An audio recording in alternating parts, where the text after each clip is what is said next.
Leitura Bíblica Anual. Versão King James atualizada. Gênesis 39 versículo 1 a 41 versículo 15. José resiste à mulher de Potifar. José fora, portanto, levado ao Egito, onde os ismaelitas o venderam a um egípcio chamado Potifar, um oficial que era capitão da guarda do palácio. Ora, Iave, o Senhor estava com José, que em tudo teve êxito, e passou a morar na casa do seu senhor egípcio. O senhor egípcio percebeu que o Senhor Deus amparava José e o abençoava em tudo o que realizava. Dessa maneira José ganhou a simpatia do seu dono, que o promoveu a seu ajudante pessoal, como administrador de seus bens. Potifar deixou a seu cuidado sua própria casa e lhe confiou tudo o que possuía. E a partir do momento em que ele passou a administrar a casa de Potifar e todos os seus bens, o Senhor abençoou toda a casa do egípcio. Em consideração a José, a bênção de Iave alcançou tudo o que ele possuía em casa e nos campos. Então entregou nas mãos de José tudo o que tinha e com ele, não se preocupou com mais nada, a não ser com a comida que tomava. José era um homem de belo porte e tinha um rosto muito bonito. Algum tempo depois, a mulher do seu senhor começou a cobiçar José. E um dia ela o convidou: "Vem e deita-te comigo." No entanto, ele se recusou e afirmou à mulher do seu senhor: "Estando eu aqui, meu senhor não se preocupa com o que passa na casa e me confiou tudo o que lhe pertence. Ele mesmo não exerce, nesta casa, mais autoridade do que eu, porquanto nada me negou, a não ser a senhora, pois é esposa dele. Sendo assim, como poderia eu cometer algo tão perverso para com meu senhor e pecar contra Deus?" Porém, todos os dias ela insistia que ele se deitasse com ela, mas José se recusava e fazia o possível para se manter longe da presença dela. Ora, certo dia, José veio à casa para fazer seu serviço e não havia na casa nenhum dos domésticos. A mulher o agarrou pelo manto e voltou a apelar: "Vem e deita-te comigo." Contudo, ele fugiu da casa apressadamente, deixando o manto preso à mão da mulher. Assim que se deu conta de que, na fuga agonizante de José, ela havia segurado seu manto consigo, a mulher de Potifar chamou seus criados e lhes alegou: "Vede, meu marido nos trouxe um hebreu para nos insultar. Ele invadiu minha casa e tentou abusar de mim, mas eu gritei. Quando me ouviu gritar por socorro, largou esse manto ao meu lado e fugiu daqui." Ela conservou o manto consigo até que o senhor de José chegasse à casa. Então, contou-lhe sua versão da história: "Aquele escravo hebreu que nos trouxeste aproximou-se de mim para me insultar. Todavia, quando gritei por socorro, ele largou seu manto ao meu lado e fugiu assustado." Quando o marido ouviu o que lhe relatava sua mulher: "Eis de que maneira teu escravo agiu para comigo," sua ira se inflamou tremendamente. O senhor de José mandou apanhá-lo e jogá-lo na prisão, onde estavam os prisioneiros do rei. Assim, ele ficou na prisão. Contudo, Iave, o Senhor assistiu José, estendeu sobre ele sua bondade e poder e o fez encontrar graça aos olhos do carcereiro-chefe. Assim, o carcereiro-chefe transferiu para José toda a autoridade sobre o cárcere e sobre todos que estavam ali presos, e ele se tornou supervisor de tudo o que se passava na prisão. O carcereiro-chefe passou a não se preocupar com mais nada, pois tudo corria bem sob a administração eficaz de José, e isso porque o Senhor estava com José e o abençoava com bom êxito em tudo o que realizava. José interpreta sonhos na prisão. Passado algum tempo depois desses acontecimentos, o copeiro do rei do Egito e seu padeiro praticaram um ato de ofensa a seu senhor.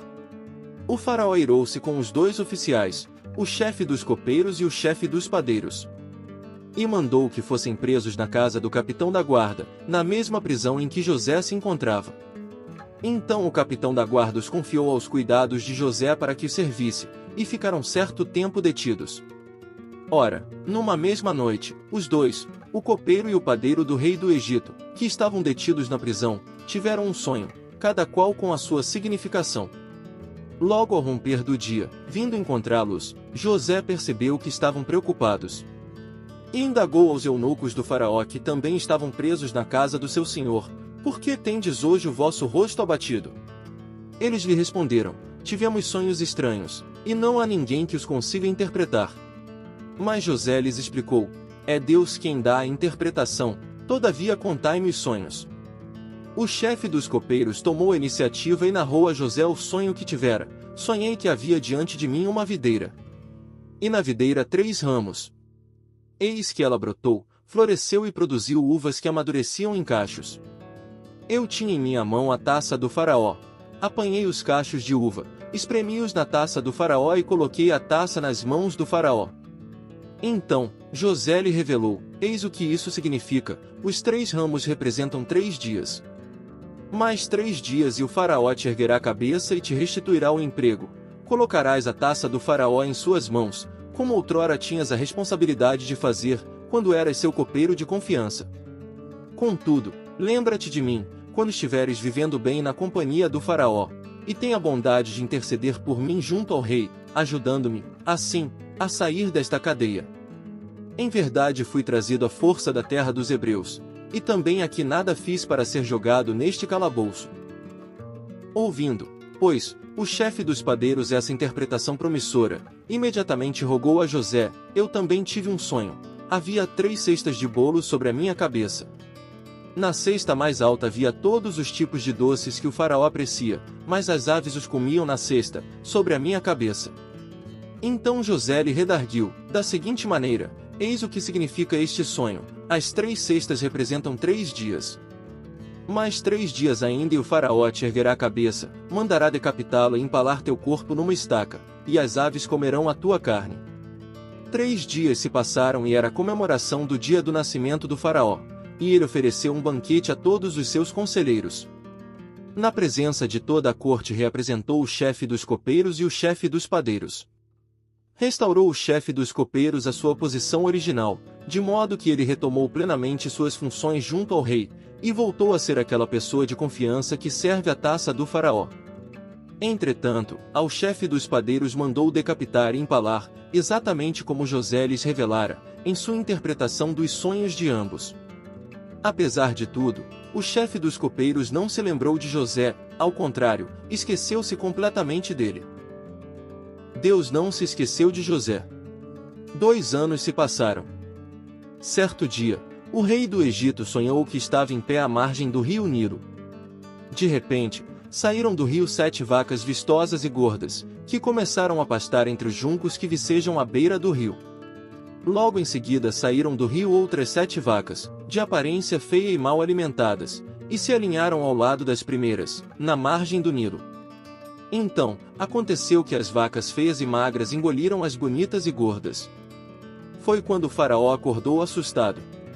Ele voltou a dormir e teve um segundo sonho: 7 espigas subiam de uma mesma haste, granadas e lindas de se ver.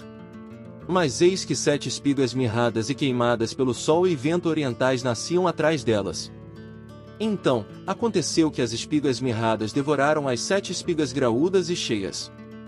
Então, o faraó acordou preocupado. Era um sonho. De manhã, com o espírito conturbado, o faraó mandou chamar todos os magos e todos os sábios do Egito e lhes contou os sonhos que tivera durante aquela noite passada, mas ninguém conseguiu dar ao faraó uma explicação convincente. Então o chefe dos copeiros dirigiu a palavra ao faraó e lhe declarou: devo confessar hoje minhas faltas. Um dia o senhor ficou com muita raiva de mim e do chefe dos padeiros e mandou-nos prender na casa do capitão da guarda. Numa daquelas noites, cada um de nós teve um sonho, e cada sonho tinha uma interpretação particular.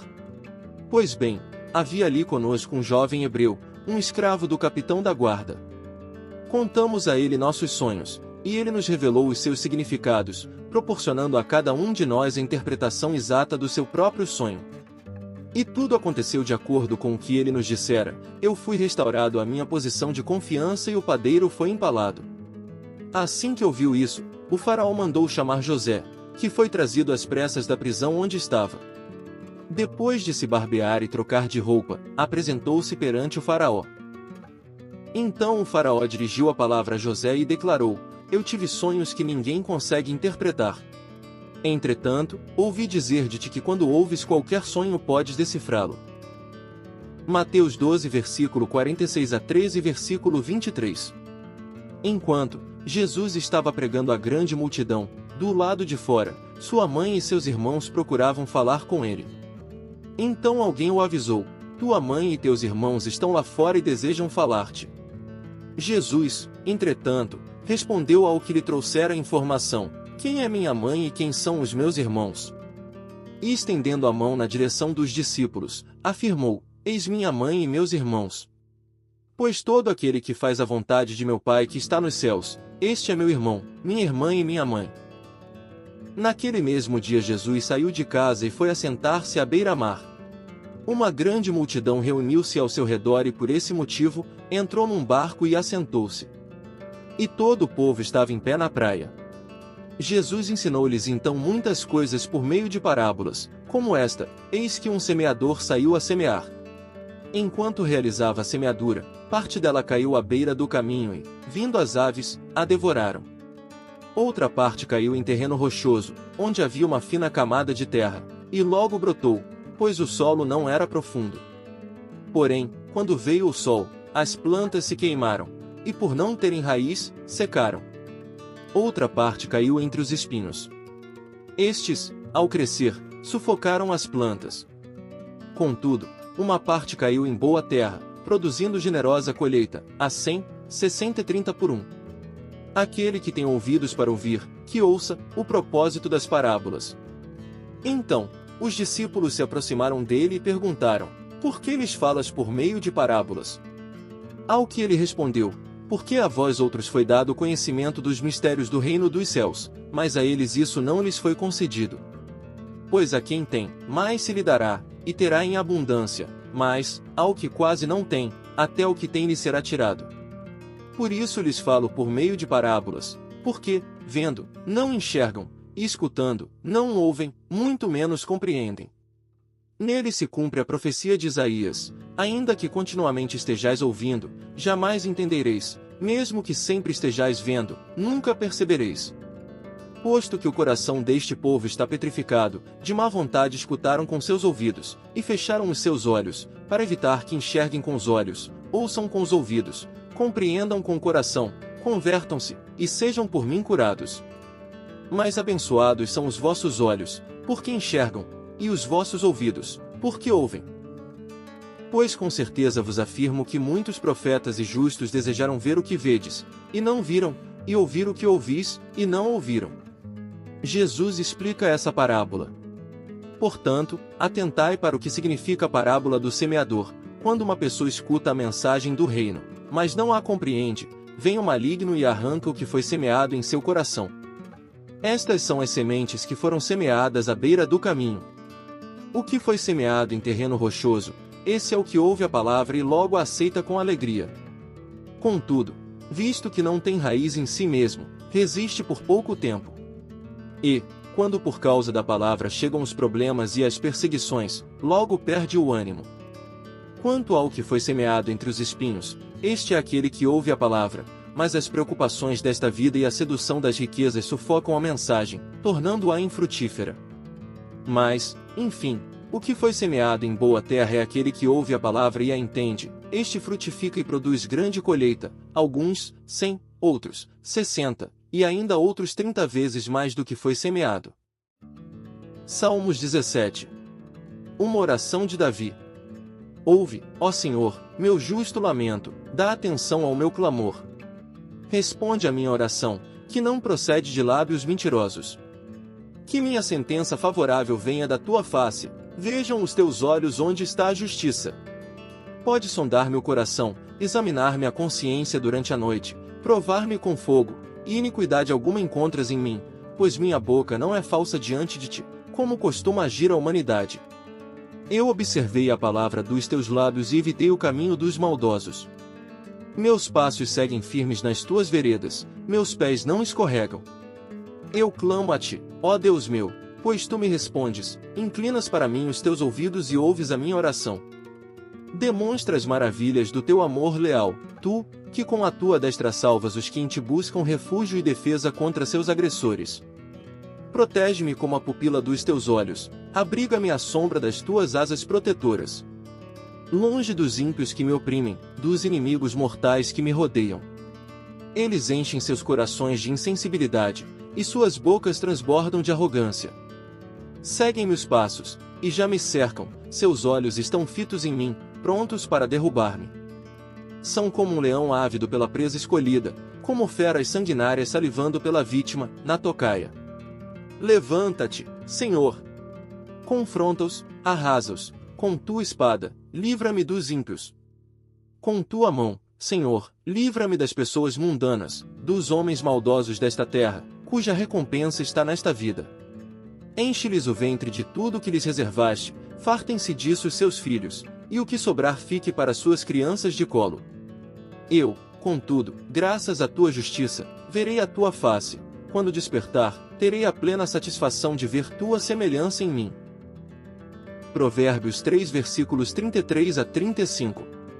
A maldição do Senhor está sobre a casa dos ímpios, mas ele abençoa o lar dos justos. Ele ri com desprezo dos arrogantes zombadores, entretanto concede graça aos humildes. A honra é a preciosa herança dos sábios, mas o Senhor expõe os insensatos ao ridículo.